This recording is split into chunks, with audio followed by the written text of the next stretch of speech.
Hi, I'm Paul Chitlick, writer from the new Twilight Zone and the author of Rewrite, How to Strengthen Structure, Characters, and Drama in Your Screenplay, and this is GenreTainment.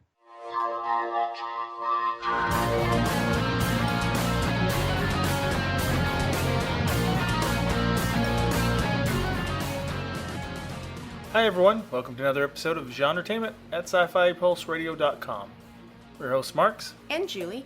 GenreTainment is where we talk about what's happening in the world of film, TV, and web series. We give you interviews with writers, directors, producers, and actors in both independent and not-so-independent creations. Now, this is episode 111. It means something. It must. And we're chatting with writer and critic John Kenneth Muir.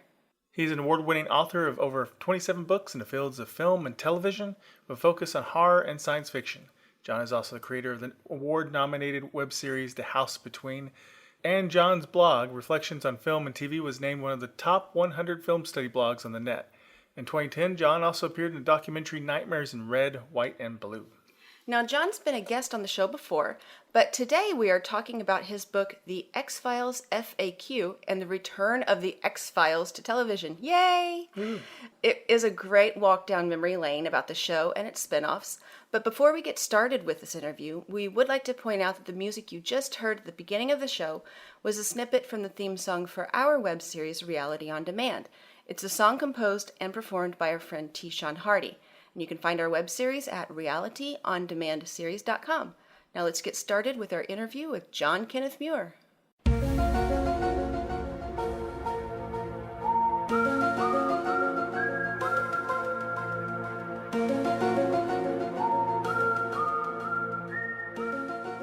Today we're talking with award-winning author of over 27 books in the fields of film and television, including The X-Files FAQ, all that's left to know about global conspiracy, aliens, Lazarus Species, and monsters of the week. Thanks for being on here, John. Thank you for having me back on the show. It's wonderful to be here. Now, the reason why we're talking about this book and The X-Files is because The X-Files is returning. It's awesome. Oh, yeah, and returning. It's a Lazarus Species. The X-Files is both awesome and returning, and it is a Lazarus Species. Woohoo! We're rusty on X-Files a little bit. What's a Lazarus Species? Oh, a Lazarus Species. Well, a Lazarus Species, and that I didn't make that up or anything, because I got some review that said, oh, like, what's with this Lazarus Species thing that this guy's making up? So, no, I didn't make up. That's what they call a species that existed at some point in the history of the Earth and was believed to have been dead, but then it came back. Oh, like that thing that in the Arctic? Yes, they're when like... they said, you may not be who you are. Oh, yes, boom, I remembered. Yes, that was the episode Ice, and there was one where they went to the Pacific Northwest and loggers were cutting down trees, and like bugs, flesh-eating bugs, prehistoric bugs came out. And wasn't there a mushroom, too? Yes, there was, yes, the fungus, the hallucinogenic fungus. These are like... That was wacky. It was. The species that you thought were dead and gone, but then like get a second chance at life. And Ice was awesome. Oh my God, that's a great episode. That's such an awesome episode. Absolutely. We're recording this before the premiere. By the time people hear this, it'll probably be right after the premiere, or soon after. Okay, so gosh, everyone, I hope you really loved the show. That was great. So we're gonna rate the show right now. How many stars? I give it 10 just for being a Lazarus Species. We don't even need to see it. We know it's going to be good. So before we get too deep into X-Files, John, can you just elaborate a little bit more about some of the other books you've written and why you decided to write X-Files? Well, I've written a lot of books, like you said, about film and television, and I guess a good percentage of those are about TV series that I've enjoyed over the years. And The X-Files, for me, has been a real sort of passion for me. I mean, I guess you'd say I'm a fan first. I watched the show in its original run thanks to my wife. She convinced me to watch it because I thought it was going to be some dumb tabloid show, and she drew me in. Wives know best. They do. There's no doubt. As I say, she turned me on to Buffy and the X-Files. So a good woman. Yeah, she's a very good woman. Absolutely. And I felt that it would be good to write about the X-Files because the X-Files was such a phenomenon in the 90s. And I mean, there are dozens, if not more, books written about it at the time. But none of those books sort of had the vantage point of history on their side. So, I'm writing say in 2014, 2015 about a show that started in 1993 and went off the air in 2002. And so I felt like I could really tell the whole story, get the big picture, like what's its meaning historically. I feel like only now are we seeing that, it had this great writer's room. Vince Gilligan, who did Breaking Bad, wrote on the show. Frank Spotnitz, Man in the High Castle. Howard Gordon, who did Homeland. I mean, you go now. We can see the X-Files wasn't only a great show, but it was like, it was like the cradle for the generation of TV we're watching right now. So I felt like it was a really good time to write about my love for the X-Files. Yay! Now that's returning, that means you'll get to write a second edition. Yeah. That's right. Now there's a whole new chapter to write about. Absolutely. First off, let's talk a little bit about how your book is formatted. So Yeah. it's part of your FAQ series. So what's that mean, first off, and then how is it structured? Absolutely. The structure of the FAQ series sort of dictates how the books look. And this is the second one I've written, but there are tons of them out there. There's a Star Wars FAQ.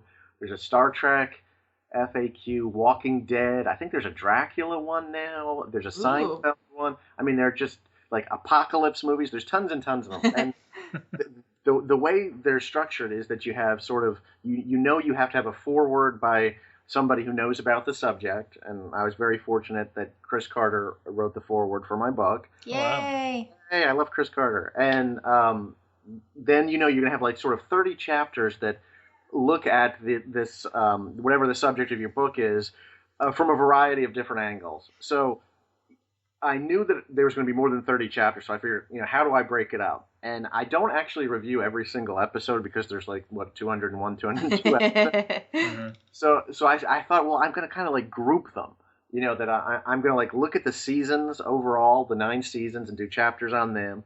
And then I'm going to sort of group the episodes by what they're about, because there really are like, a series of things that you return to on the X-Files. You have like the serial killer episodes. You have the paranormal episodes, like about astral projection or out-of-body experiences. You have the conspiracy or myth arc episodes. You've got the monster of the week episodes. You even have Lazarus Species, and we were joking about it, but those are like species that once existed on Earth and are coming back. And there are actually a number of shows like that. Yeah.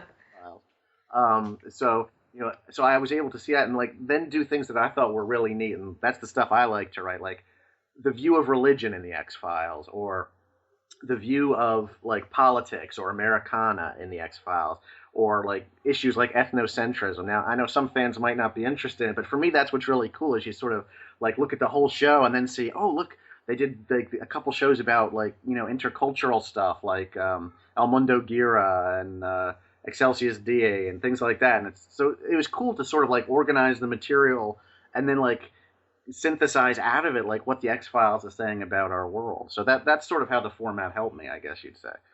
And speaking of Lazarus Species and shows coming back, I mean, we have like Heroes Reborn came back. Twin Peaks is coming back. Yes. Twin Peaks, I'm so excited. Mystery Science Theater 3000 is coming. Yeah. Oh, yeah. Lost in Space, Star Trek, you name it. Yeah. That's crazy. It is crazy. X-Files is just one of many Lazarus Species television shows.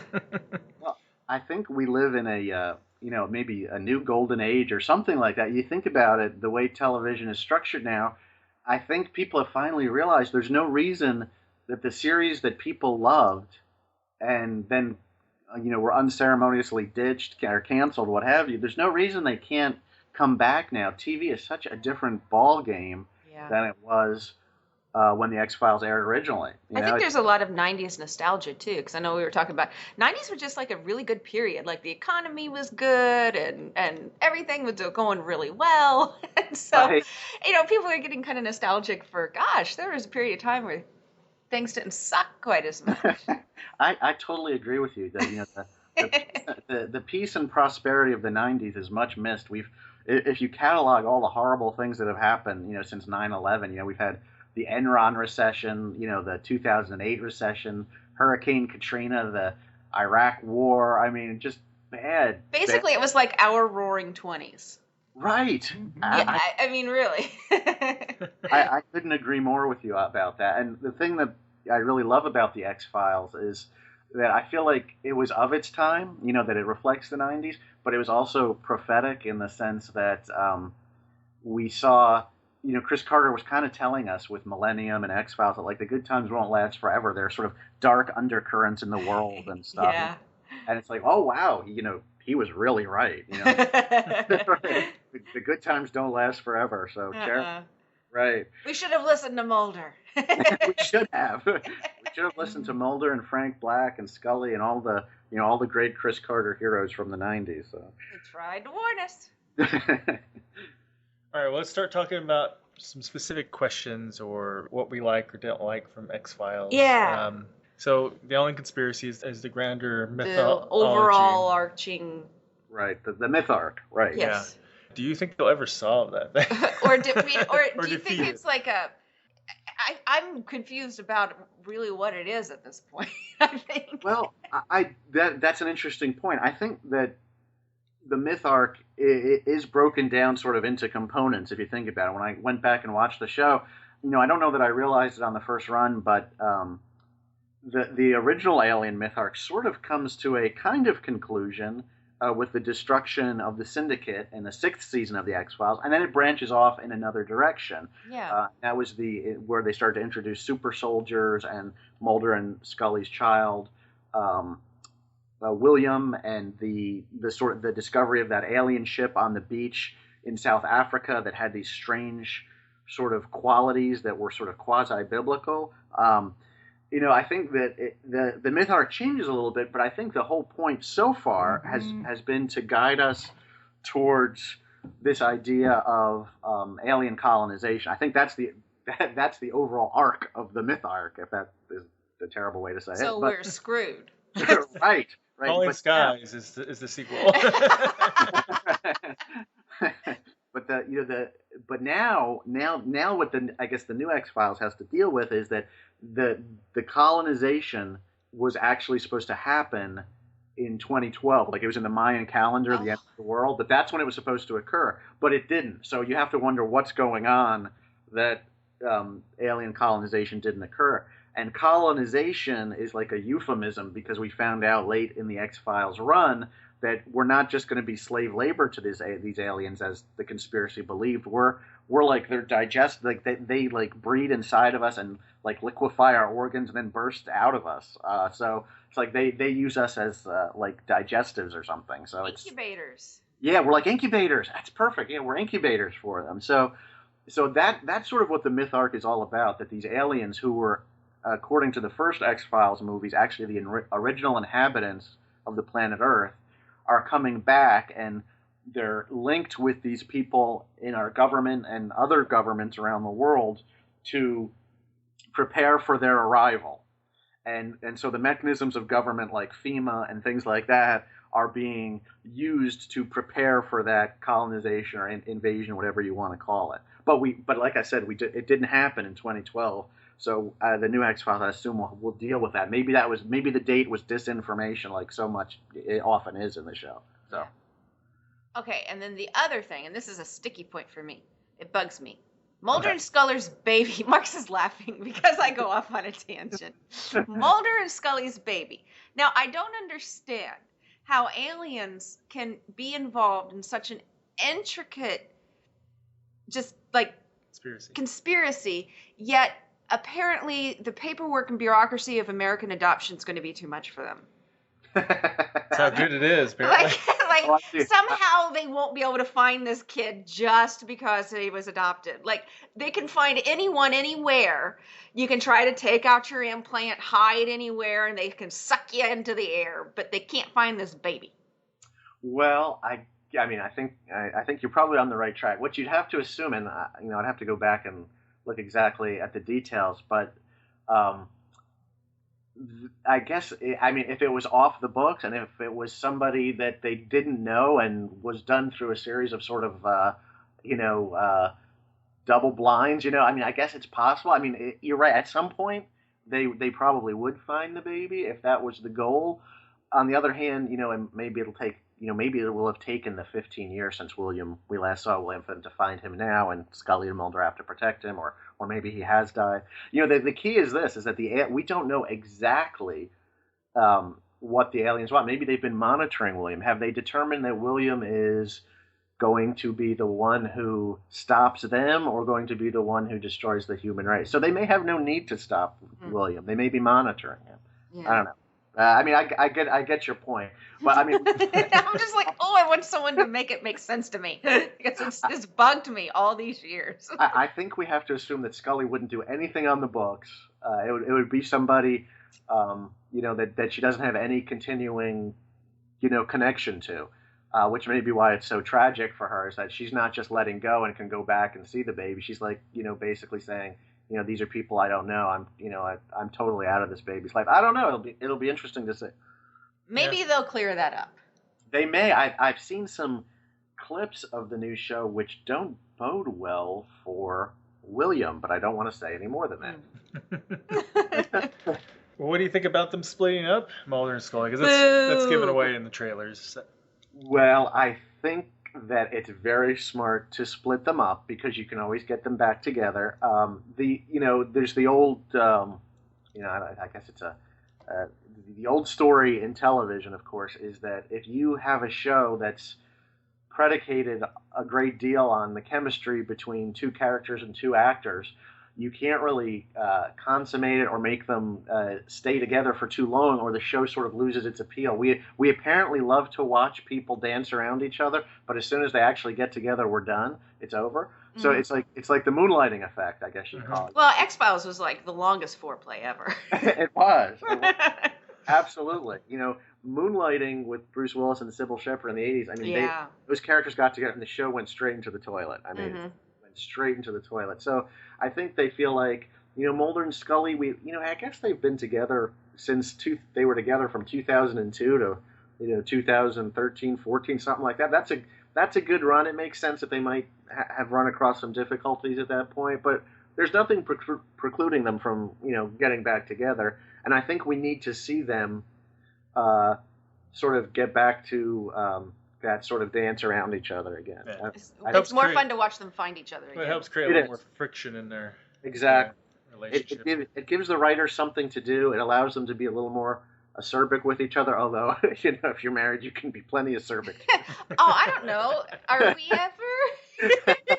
I don't know what he's talking about. I was thinking about my wife and I was saying, we have no problem still, giving zingers to each other. Yeah. It gets easier over time, to be honest. Right, exactly. So, I don't know. But maybe they thought a married Mulder and Scully wouldn't be as inherently interesting as a Mulder and Scully, as you said, trying to find each other again. As long as they let them find each other again, I guess I'll be okay. I think they will. I think it's in the stars. Let's talk a little bit about a couple characters that almost replaced Mulder and Scully. It didn't quite work out. Doggett and Reyes. Yeah. Well, I think I'm in the minority, I guess. Because I liked them. I love them. I thought they were great. I thought they did a great job introducing them both. To me, they're welcome and wonderful characters in the X-Files universe. And more than that is that, if you think about it, X-Files was like, I always say it's like the Star Trek of the 90s. It was right. I don't know why they didn't do an X-Files Next Generation with these two. Well, exactly. If we want to have a Next Generation, because at some point David Duchovny and Gillian Anderson will not be continuing to do their roles, and at some point you have to say the X-Files is bigger than just these two characters and these two people. It's got a whole universe around it. We need to be able to go to the next generation. I mean, Star Trek did it. Star Wars has done it. You sort of have to be able to do that if you want the show to sort of become this cultural myth that lasts beyond one generation. Mm. And I think the X-Files can absolutely last into the next generation and be that. So I think they did the right thing adding Doggett and Reyes. Yeah. I remember there was this episode, it was early on with those two, and it's like, it solidified them. They ended up standing shoulder to shoulder against their assistant director. Right. And I was just like, to me, it just clicked in that moment. I'm like, they're the next generation. And I would have actually liked it better if they could have just wrapped up the Mulder and Scully, as much as I loved them, but having one and not the other wasn't working for me. And then just wrap that up and then start off with these two, because I liked them. I agree with you. I think they could commission a Doggett and Reyes series right now, or two other characters that they develop with as much care, and really, really continue the X-Files. I mean, I don't think there's anything wrong with that. And the fans who get upset about that, I say, well, I get it, because I remember, I'm old enough to remember when people were very upset about Star Trek: The Next Generation. A bald British captain playing a Frenchman? No. But I love Jean-Luc Picard so absolutely. much. An android in white mime makeup replacing Spock? What's crazy?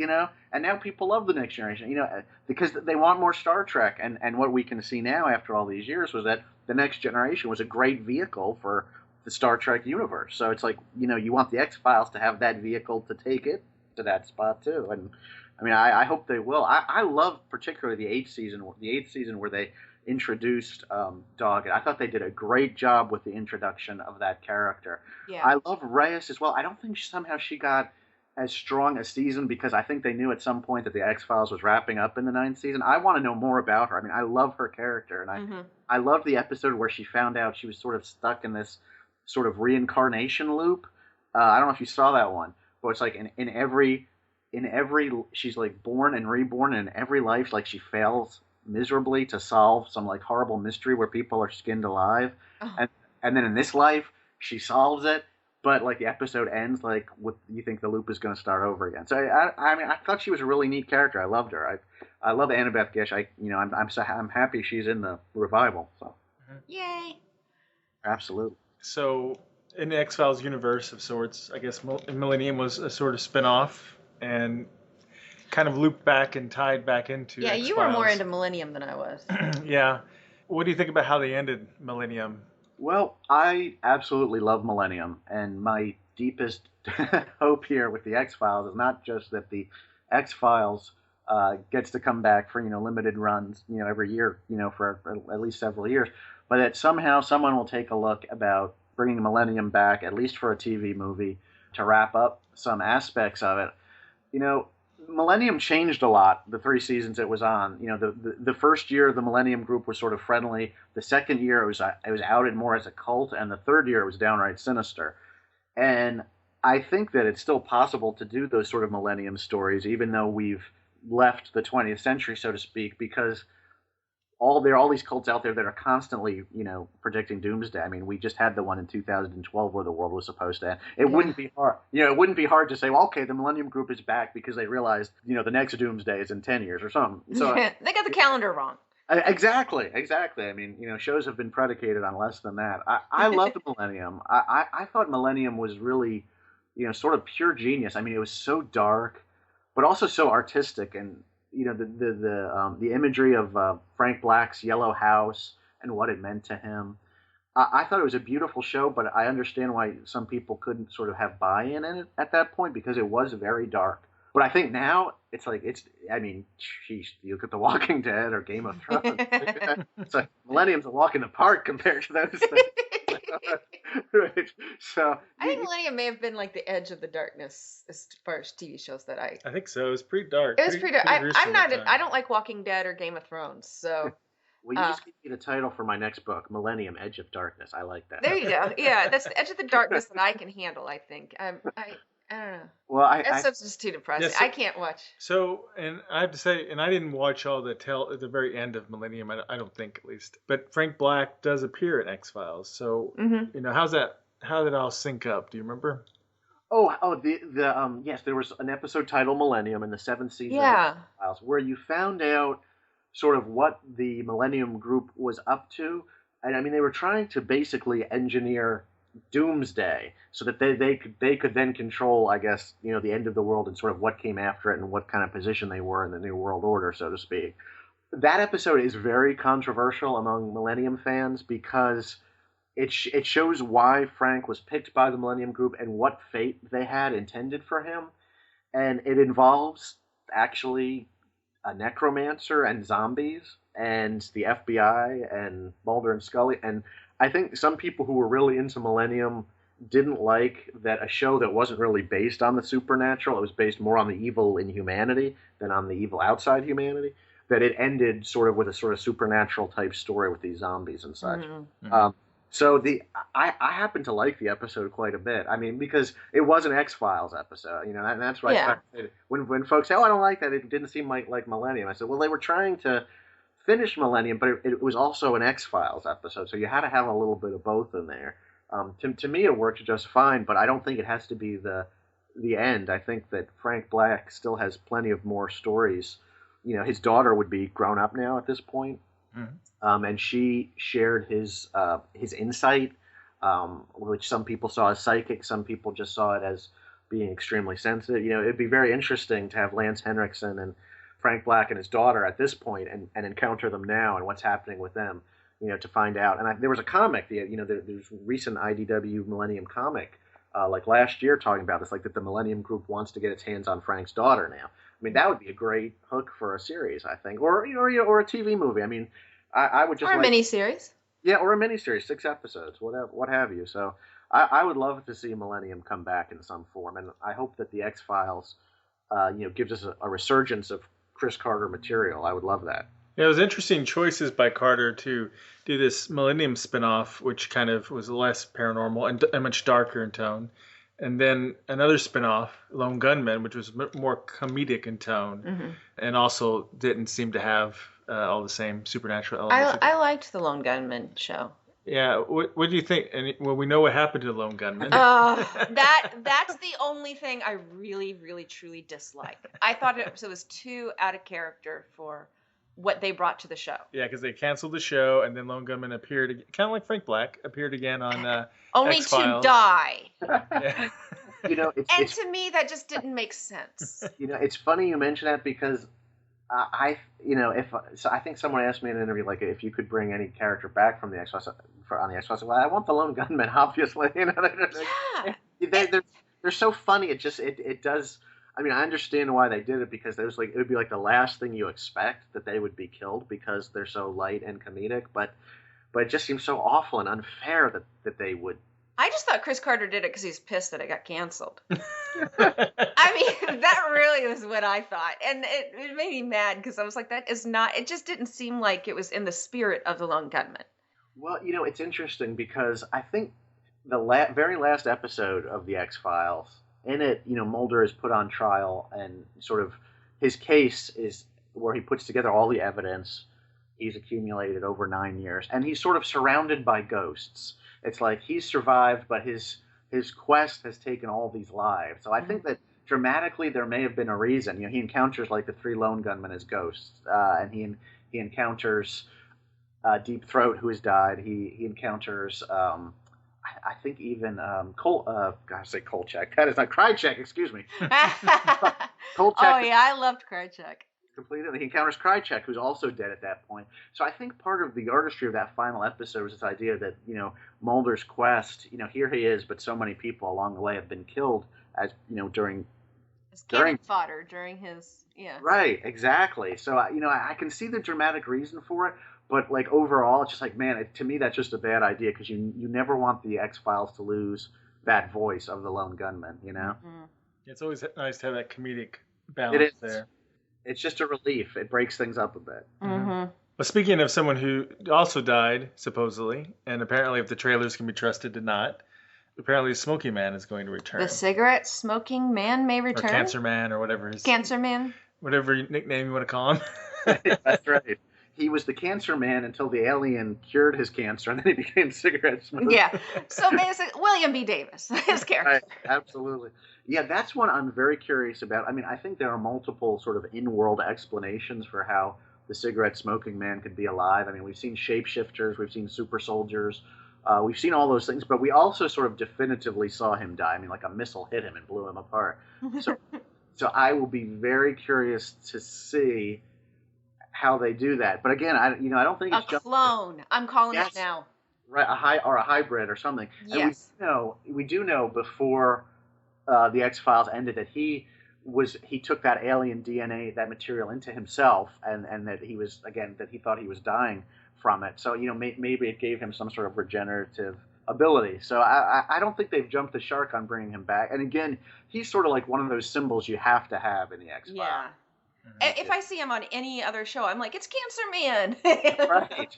It's like the mayor on Smallville in the early seasons. It's like, oh my gosh, the mayor of the town is the cigarette smoking man. Yeah, he was in an episode of Supernatural. I'm like, it's Cancer Man. Right. It's always good to see him. I love that guy, William B. Davis. What was your favorite episode? It's of like picking your X-Files? favorite child. It's very difficult, especially because there are so many episodes that are just so good. I mean, I'm tempted. I look at the host, the fluke man in the sewers. That one freaked me. Oh yeah.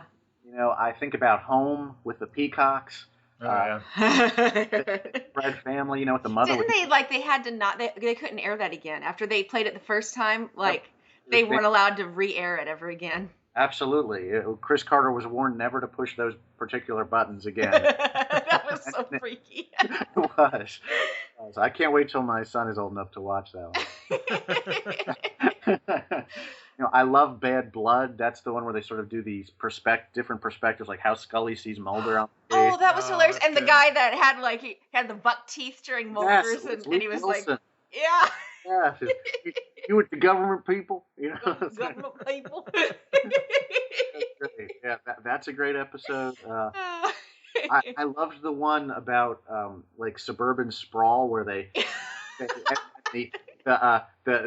Mothmen were coming into coming out of the woods into the new development, and they were like invisible, and that was great. There's so many good episodes. Yeah, I loved Ice, the one with the you may not be who you are. Right. And there was I love the one where it was like the stars were going in a particular alignment, and then went to this small town, and Mulder and Scully were just totally out of sync and at each other's throats, and Yes. everybody acted out of character.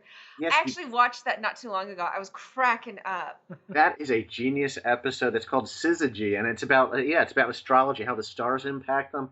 And Mulder gets all like horny, and he starts drinking, and he's like making cracks about Scully about how her little feet can't reach the How short she is. Yeah. That's just a great episode. And there was the one with bugs and a Dr. Bambi. Yes, the War of the Coprophages. Yeah, the cockroaches in the town. Yes. That was You great. mentioned some great episodes. And then there was one that was a ship that was a ghost ship. What was that? Now the one where you think about the one in the Bermuda Triangle where they got a disease and they like. I wasn't thinking of that one, but I do love that one. Okay, yes, and the one where they were on the ship and they aged, that was Dead Calm. Yeah, that's what I was thinking of. And then there's the great one where they go to the town of circus freaks. Yeah. Humbug. They're it's funny because One of the Jim Rose Traveling Sideshow. yes, And they were like, look at him and Mulder at the end. They're like, can you imagine having to go through your whole life looking like that? and Scully eats a bug. And there's the magic episode. It's funny because somehow, and the internet sometimes people just sort of glom onto conventional wisdom. It's like the conventional wisdom seems to be that the X-Files kind of petered out after the third or fourth season, but it really didn't. You go back, I mean, they have a number of really great episodes every season. Yeah. For me, it just never petered out. And when I wrote my book Horror Films of the 90s, I talked about the horror films in the 90s, most of them sucked before Scream in 1996. I love Scream. Yeah, Scream was great, but the idea was that in the 90s, it's like, why would you go to see a movie that you don't know is going to be good when you can stay home on a Friday night at 9 o'clock and you're getting you're getting a great horror movie every week? Yeah. The X-Files single-handedly caused a recession at the box office in horror films in the first half of the 90s because it's like, oh man, no, I got to be home to watch X-Files. I'm not going to the new horror movie, from Wes Craven or whomever, Yeah, X-Files is why I learned how to program my VCR. What's the VCR? No, I'm just kidding. Yeah, because we talked about this. I was in high school, and so I wasn't going to stay home on a Friday night, but I also couldn't miss my X-Files. Absolutely. And I learned that I couldn't trust anyone in my family to hit record at 8 o'clock. Gotta say. I missed one episode and had a fit and almost didn't sleep for a week. So yeah, it was ugly. So I learned to program that thing. I don't have memories of very often being disappointed by an X-Files episode. I remember thinking, more often than not, saying, "Oh my God," like after Home aired the first time with the Peacock. Oh my gosh! Are you kidding me? This is this show is just pushing the envelope. And, I couldn't believe, I was watching going, I can't believe this is on television. right. Exactly. It wasn't for long. It wasn't for long. And I'm a wuss. I've never been a horror movie person. And so I was watching that going, oh my God. It was a revolutionary show. I mean, because before the X-Files, how often did we have, that kind of serial storytelling like the Myth Arc, where it was like over several seasons asking for our sort of commitment to follow this one story, and we also, it pushed the envelope in terms of, what we could see on network television. Yeah, and am I remembering correctly? I don't think it wasn't an instant success. It was a slow burn, right? Like they introduced it in the summer or something, and it didn't have the best ratings at first. It took a little bit of while for people to find it. The first season was low rated, and it was sort of a miracle that it got renewed for a second season. Yeah, and it's nowadays they cancel things just right and left, willy nilly, like crazy. And Absolutely. you wonder how many like gems don't get found because they just didn't stick with it. Fox tried to find another X-Files for a long time, but they never had patience. Well, you can't find another X-Files. What made X-Files great was that nothing like it had been on before. So in order to find the next X-Files, you literally have to find something that is unlike anything else. I guess Fringe would be one where they kind of hit a little bit. So. Yeah, Fringe is good, but it's nothing like X-Files. No. Right. Well, it's funny. It makes me sick. So I was thinking the 2000s. That was the time we were all supposed to be watching, Firefly, Dollhouse, and Harsh Realm for like 4 or 5 seasons. Instead, we got like 13 episodes, 3 episodes. Wait, what was that second one? Dollhouse. Joss Whedon. Oh yeah. I mean, I loved Firefly. Dollhouse was good, but I don't think it was quite to the caliber of Firefly. Firefly was amazing, absolutely. But I mean, we should have had that for 6 seasons. Oh yeah, hell yeah, for sure. We and were Harsh robbed. Realms was a blip. Yeah, it only lasted 3 episodes, but they released it on DVD, and I guess there are about 10 or so, a dozen maybe, and like the show just got better and better, but they had no faith in it. They just rip it off the air, and so you feel like, gosh, imagine how our histories would be so different if that's how Star Trek had been treated in 1966, or the Twilight Zone, or Twin Peaks. It's just like, wow, it's crazy. Yeah, there were a series of shows I remember watching, like, they would only last a partial season. It would be like, I watched VR5 and Strange Luck, and gosh, I can't remember what all else. And it was just like, they just take them off the air just like that. Mantis. They had a lot of genre shows. Yeah. Didn't last very long. Gothic, yeah. There were like all these great shows that came out around, after the X-Files proved that you could kind of do a horror-ish kind of sci-fi show on network television, like Dark Skies, Prey, Sleepwalkers, Strange World, Brimstone. I mean, you can go on, and they were, and just the networks didn't have any faith in them. I liked Prey. I loved Prey. That was so 6 good. episodes. It would have been a great show to go on. I loved Nowhere Man. That was from 1995. That was on UPN. That was a show about a conspiracy, and they just. The networks just weren't willing to give them the time that the X-Files had to sort of develop its following and its formula. Yeah. Speaking of the Myth Arc and such, do you think Chris Carter had any idea of where it was going? Yeah, I do. I think he did. I mean, because it all makes sense. It does. I mean, if you look back at episodes of the first and second season, like the Erlenmeyer Flash, like in the first season, and then you look at episodes like the pilot, the first one, and then like episodes like Red Museum in the second season, you can see like how all the pieces are connected, and I think it does make sense. I mean, I think that the reason that maybe there's a feeling that it didn't make sense among some people is that you got to remember I know for me, when we watched it originally, it's like, okay, I'm watching it, and then next week I'm watching the next piece, and then that's the season finale, and then in 3 months I'm going to like pick up the end of the story. And now there's no binge watching. Right, exactly. There was no binge watching back then. I mean, I guess with your VCR, you could kind of binge watch. I was very good at stacking those episodes on a VHS tape. Absolutely. But I cut out commercials when I was watching it live. But if you didn't do that, then yeah, I'm sure it's like, yeah, because it's asking you to remember something like over, a 4 or 5 month span, or even longer than that, over like several years for the whole myth arc. So, but it's now with Netflix and a whole new generation discovering it, you don't hear those complaints maybe quite as much because you realize, oh no, I mean, going through the myth arc is no more complex than keeping up with Game of Thrones or Walking Dead or Dexter or, whatever you happen to like, and you're expected to sort of remember where the characters have been, the Americans, whatever you want to say. Now it's par for the course that we do that. The X-Files was so far ahead of the curve that people are like, oh, you expect me to remember something that happened, 3 years ago? Well, yeah, right? Are you paying attention? What's your attention span? Mine, I have to admit, is relatively short. My memory, not so good.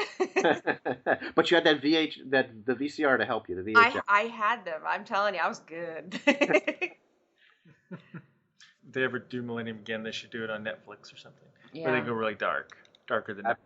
Absolutely, that or HBO or Showtime, something like that. Where just let them do 6 episodes and make it be as dark as they want it to be. I think so. So we talked about our favorite episodes. Was there any episodes that fell a little flat? I'm trying to look back and think about ones that for me just didn't come together, and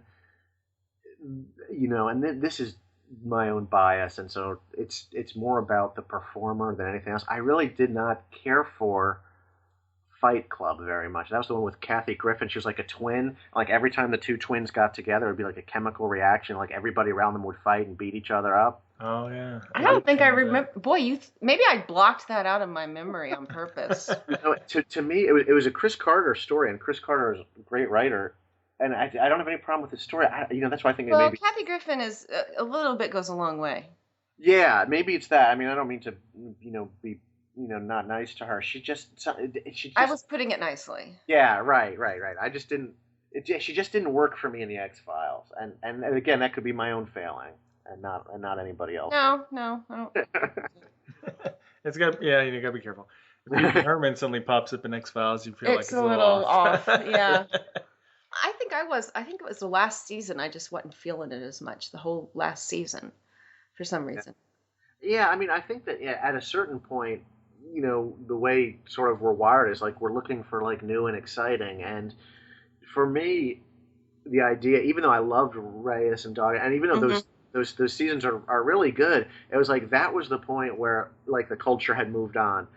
X-Files to me is very pre 9/11, but it continued after 9/11 for a season and a half, something like that, or a season. And so like by that point, it was like the culture was moving on to like 24 and J.J. Abrams' Alias and things like that. And so it's like the X-Files hadn't changed, we'd changed. You know what I mean? It was it just seemed almost more innocent, I guess, as kind of right. It was like it was continuing to operate, but like the culture wasn't there anymore. Yeah, it's like that's what we used to think edgy was, Right. But they had a plot with Doggett. Right? Yeah, they did. Yeah. And I think that would have been a great theme to have stuck with. Yeah, because they had something going with like evil as a contagion, essentially. But then I felt like, if I remember correctly, they kind of ended up letting that drop a little bit. Right. And didn't keep going with it. And I remember going, why didn't they keep that going? Because that was so cool. Like, that could have been their thing. That could have been their shtick. Instead of, alien thing. His alien abduction. Right. Yeah. Aliens were Mulder's shtick. This could have been Doggett's. Right. I mean, and, you're thinking really well about that, I think, is, again, to go back to the idea of the next generation of X-Files, that you feel like when you want to sort of renew the show and still sort of talk in its lingo, but not stick to the exact same things, it has to sort of be a development of it. And that certainly would have done it. I mean, I think that in a like you said, a post 9/11 world, if using that as a marker, I think the evil is a contagion, because that was something that was just so in the forefront of everyone's mind that I think that could have really been something. Yeah. I think maybe it's going to be interesting to see the new X-Files, because I understand. I mean, I think Chris Carter has really figured it out as far as, the world we live in now. You have to ask yourself, about the national security, the surveillance state, that kind of thing. Yeah, we didn't have Homeland Security when X-Files started. Yeah. Exactly. Yeah, I mean, just think about.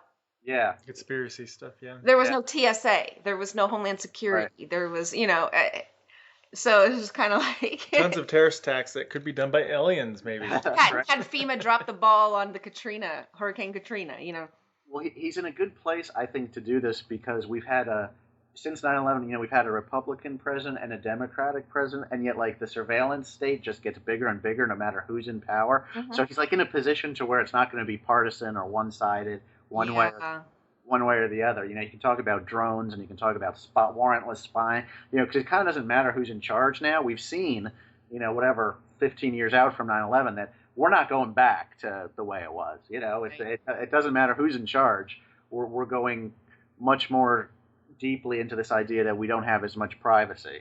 At some point, these things just take on a life of their own. It doesn't matter who's at the wheel; it's just on cruise control. Absolutely, I totally agree with that, and I think that's that's the world the new X-Files will be coming into, and I'll be so curious to see what Mulder thinks about it. And technology has gone a long way since then too.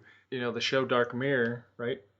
I love Black Mirror, yes. I love that show. Yes, that's an incredible show. Yeah, I mean, those are concepts that they could play with. I mean, they did play with technology in X-Files, but I think they have a lot more content now to work with.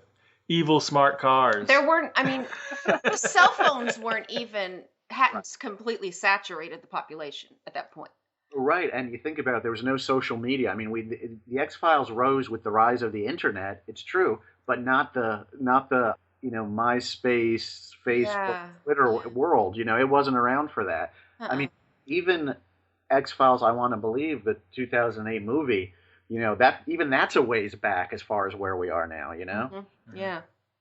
So I think he's got a lot of good stuff to play with, and I think Chris Carter is an extremely smart and intellectual guy, and I think he's able to sort of pick out these things in our culture and sort of tell these kind of twisted stories that reflect back on where we are, and I'm just really curious to see what he's going to do with all these things. Yeah, I'm thinking Mulder probably feels the same way I do about all the technology. Like, I'm tempted to just find a cabin in a woods off the grid somewhere and just check the hell out, Yeah. On any given day. I'm close to it. And I have a feeling that's Mulder's mentality. I think you're right. I read some interview with Chris Carter where he said that Mulder wouldn't be on social media. I mean, I agree with that. I don't see him as posting his what he had for lunch or Think about Mulder on Pinterest. Right, exactly. He's not doing that. Well, and plus think about how much easier it is now to monitor everyone. Yeah. Because they give away their privacy pretty much. Absolutely. It's like the polar opposite of even a cell phone. I mean, you take a picture, and unless you do something to tell it not to, it'll broadcast where you are. Well, and I mean, now we put GPS chips in our cats and our pets. We put them in cars. We're being tracked, or we have tracking equipment, I guess you'd say, everywhere. That's it. I'm going to the woods. I know that for a fact because I did put a GPS into my cat because we have a cat who's too wild to wear a collar with my phone number on it, and we just can't keep it on her. She wriggles her way out of it. So the doctor put a GPS. I thought, are you kidding me? She's like, no, now we can track her if she ever escapes. Oh wow! It's like The Fugitive with my cat. So I think there'll be plenty for Carter and his cohorts there to play. So basically, it wasn't me. It was the cat with the one paw. Yeah, it was the cat with the missing paw. Okay, so basically with us, you're Scully because you're okay with most of this, and I'm Mulder. Yes. Well, I think that everybody falls into one of those two categories. Everybody's a Mulder or a Scully. And I think I am the Mulder in my family. My wife is more the Scully. Marx is the red-headed Scully. I'm the Mulder. See, I'm paranoid and suspicious. And, Me too. Isn't it great? It's terrible. I'm sorry. I'm trying so hard to outgrow it. It's just just not taking that. I'm always going to be paranoid and suspicious. That's just how I am. But you haven't been kidnapped yet, so it's working. That's right. That he remembers. Oh, now he's going to be He's up missing. late If going, you ever oh miss no, time. what if? Right. If my clocks don't line up, I'll know something happened. Now I've got the X-Files theme going in my head. But on the other hand, the Mulder is also the one. I mean, and this isn't to put you in any way down, Marx, or my wife, but the Mulder is the one with really like the imagination, like the desire to believe. Mhm. But we're cursed because at the same time we desire it, we can't accept it if it lands in our lap because we're paranoid and suspicious. It's Yeah. right. Totally healthy. A Absolutely. totally healthy way to look at the world and Right. approach life. Terminally conflicted, right? I'm happy. That's right. I feel the need to find a therapist. Right. Well, my wife is a therapist, so you Oh! can. Can I talk to So after her, this, please? we'll video chat with her. Can I talk to your wife? I always say to people, I say, if you're, I highly recommend marrying a therapist. It's just, No, I think it would drive me bonkers. I'd be It's like, actually- don't therapist me.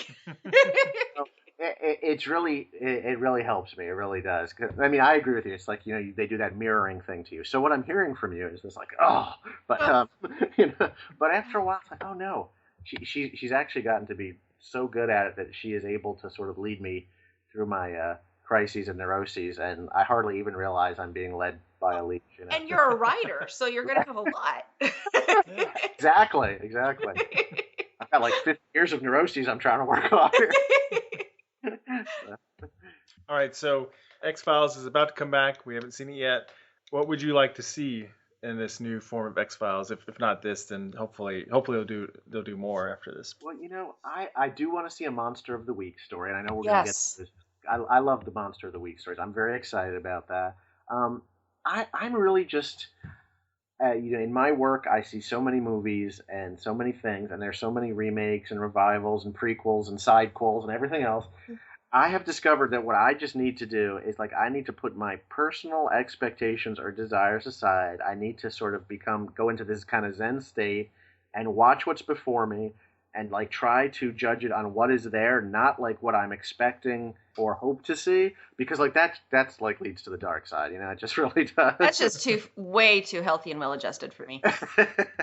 Well, but it's the only way for me to survive, because in the last 10 years they've remade every horror movie I love in my life. And That's true. And in your line of work, you couldn't just stick your head in the sand.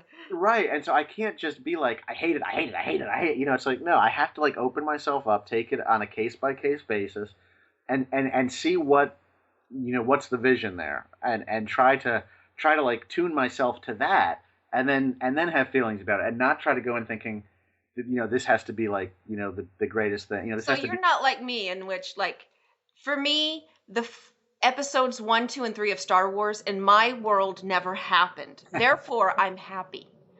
If I ever allow myself to believe those things actually happened, my world gets a little sadder. I have tried to see. I have tried to locate the beauty and the artistry in those films, accepting There is none. accepting that there's a different aesthetic at work. It was a different time, things like that. Otherwise, You're too kind. well, because I do this, like I said, for a living, where I even hate the word critic. I mean, to me, it's You critique, not It's criticize. right. I want to be I appreciate art, and I want to excavate the things that are good. I don't want to be the person that just sees the bad and tears it down. I will acknowledge the bad, but I would much rather focus on the good I can find. Uh-huh. Because otherwise, I'm just going to become a horrible, insufferable person. That's right. I just don't want to be that person. I don't want to be the old guy, howling at the movie. The Howling old guys in the Muppets, the old guys up in the theater. Exactly. And Oh, saying, but I like them. They were well, I like them too, but I don't want to be that. It's where I'm saying, the movies were better in my day. The TV shows were all good when I was a kid. I don't want to be that. My beard is getting whiter and my bones are getting wearier, but I want to keep my mind, pliable and flexible and adaptive. But we'll forgive you if you agree that those just should have never happened. Star Wars movies? All right, I'm gonna tell you. You have to read my review of Phantom Menace. There's a lot of stuff in the Phantom Menace that people don't realize. Ah, okay. Okay. There really is. You find my review of the Phantom Menace. I can't do anything to redeem Attack of the Clones. I can't. I've tried. I've tried, and I God can't. love you for trying. Boy, have I tried. But But the thing hopefully you won't have to work hard at all for X-Files. Just the name alone. I mean, Just really, the other Attack name, of the yeah. Clones. No, I think the X-Files is going to be good. I mean, I don't really have concerns about it. I'm Because just looking forward to it. Yeah. yeah, it's the original team. It's the creative team that gave us so many hours of great entertainment. Chris Carter's at the helm. You've got Duchovny and Gillian Anderson. You've got some of the original writers. I think it would be really shocking to me, if like the quality was bad. You know what I mean? Yeah. It would just be shocking to me. Because I think it's going to be good. I'm sorry, Mark. What was that? Oh, I think it's going to be good. It is a little worrisome because Heroes Reborn didn't do so well. Yeah, but Heroes itself didn't do that well towards the end. Well, the legacy of Heroes versus X-Files is vastly different. Yeah. How long they lasted and quality and everything. Heroes sort of plots itself after the first season and hung around for like a series of increasingly dreadful seasons. Yeah, Yeah, pretty basically. much. Yeah, good You know? first That's season. a good way about of putting it. I mean, I like. honestly See, you stopped can be watching. negative. Yeah. I No, can, that's just being honest. I can be negative. I mean, I enjoyed the first season of Heroes tremendously, but then it just seemed to go off track. So, but I mean, I haven't sampled Heroes Reborn, but I certainly would at some point. I think I may have stayed awake for it. I don't know. Maybe one episode. Maybe yeah. one episode. That's how we judge things. I tend to fall asleep a lot watching. If it just sometimes, to be fair, I fall asleep watching something really good that I like because I'm just really tired. Well, but there are some things that I've tried to rewatch and I've nodded off every time, and that's usually a sign. It is for me. And I'm reviewing it. A reader asked me to look at Hemlock Grove. Oh yeah. To me, I have fallen asleep in the first 6 episodes. I've watched. Oh really? I loved the first season was the best. Really? I liked it. I thought it was fun. Golly. It's campy and just I'm trying so hard weird. to that. I'm trying so hard to find the space in that because a reader has come to me and said, what do you think of it? And if people find value in it, then there's value there, and I want to find what it is. And but what's fun about it is it just is so weird and bizarre, and just when you think it's gotten as weird and bizarre as it can get, it goes further. Well, the end of season 2 was about as bizarre as I've ever seen. It's bizarre. We just looked at each other and went, "What the hell did we just see?" Like we weren't even sure what we had to rewind it. We're like, I'm not even sure what the hell we just watched. And it was just so crazy and weird. Like, I loved it. Have you seen Teen Wolf? Yes, I've watched Teen Wolf. Oh, do you like it? I've seen like the first 3 seasons, I think, and I really did like it. Okay, good. I loved Teen Wolf. I would catch up with it. Just because we've got a 9-year-old and we don't have that much time. So like when a show becomes available, it's like we binge watch that season and then like we move to another show. So we just haven't like cycled back to it. We're finishing up. Like we're totally caught up with The Walking Dead, and my wife loves Vikings, so we're doing Vikings. I wanted to watch Vikings. It's good. It's a good show. I mean, it's not sci-fi or horror. It's pretty much historical, but I mean it's nice and bloody. So it's, but well, I'm okay on somebody. Like I loved Spartacus. Yeah. I mean, and the weird thing is, there's a lot of stuff on MTV that we're liking. It was Teen Wolf, the Scream TV show, Chronicles of Shannara. I have to catch up on the latter two. I have not even seen the Scream one yet. Oh, you've got to watch it.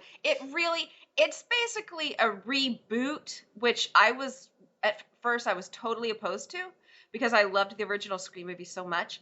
But they just updated it for like this new world, and it's the same spirit. Different characters, but same different spirit, characters, but it definitely hits all the right beats, and it's cool. You should definitely check it out. I'd be curious to see what you think of it. It's cool. If you like, I mean, I was kind of opposed to it. I'm like, how can you redo Scream? And it's too soon. You can't redo it yet. That's right. No, I'm excited about it. I'm waiting for that one, just to land on Netflix or whatever, Amazon Prime or something like that. And we're sort of stacked with shows because I'm really interested in iZombie too because it's from I love iZombie. Yeah, that's from the creator of Veronica Mars, and that's like one of my favorite shows. I just think Veronica Mars was just brilliant. Should have lasted longer. Absolutely, I love Veronica Mars. Brilliant series. Just so good, so smart in the way it used technology and our changing sort of landscape for technology. Yeah. So I'm really curious about that. We have like all these shows lined up. I watched the pilot, but I need to see all the new episodes of Man in the High Castle. Yeah, we haven't seen all of them yet.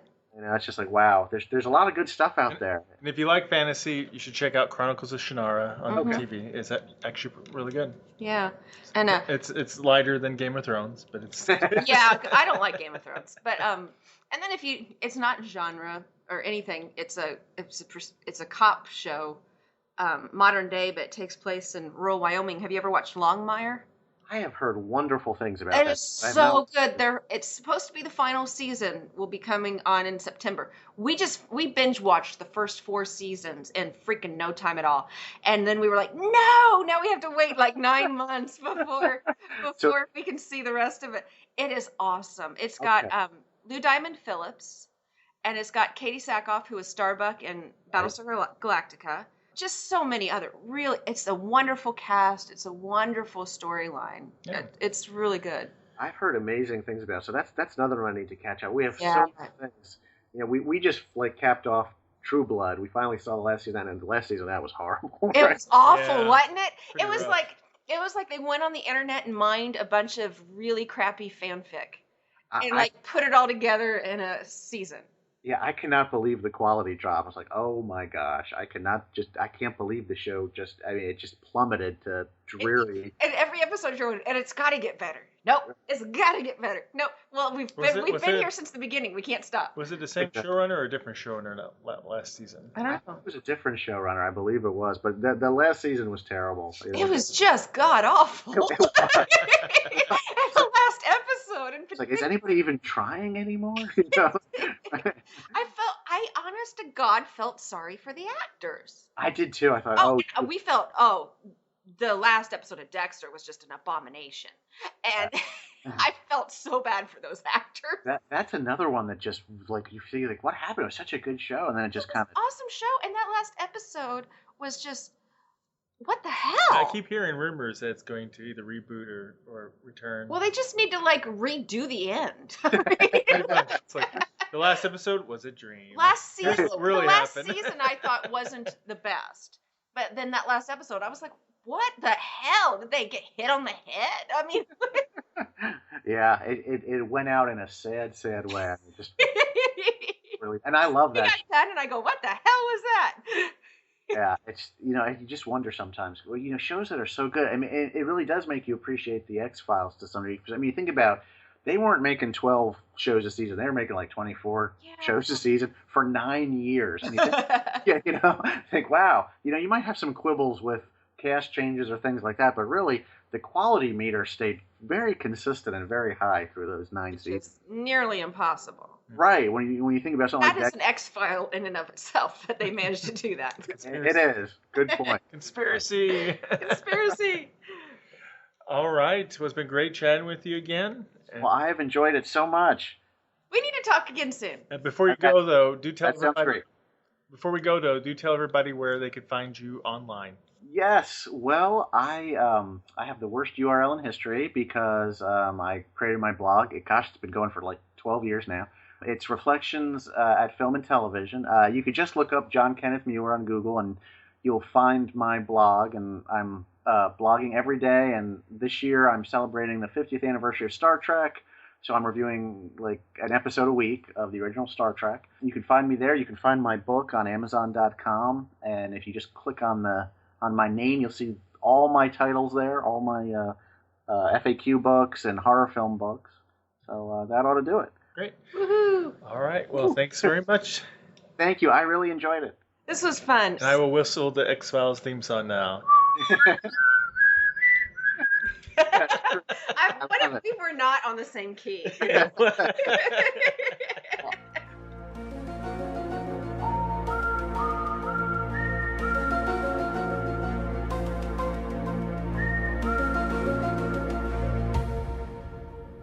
Hi, I'm Rachel Kane, author of the Morganville Vampire series, and you're listening to GenreTainment. Well, thanks to John for taking the time to speak with us, and be sure to check out the show notes for the links mentioned in the interview.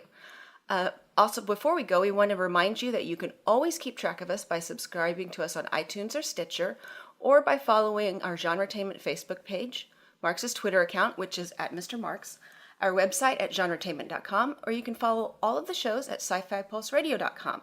Now, you can also find us with other excellent shows on Blog Talk Radio via the League of Geeks network at blogtalkradio.com/League of Geeks. So that's it for today's GenreTainment. We'll be back soon with all new guests from our favorite films, TV shows, novels, and web series. GenreTainment is a production of Alien Jungle Bug Productions. Until next time.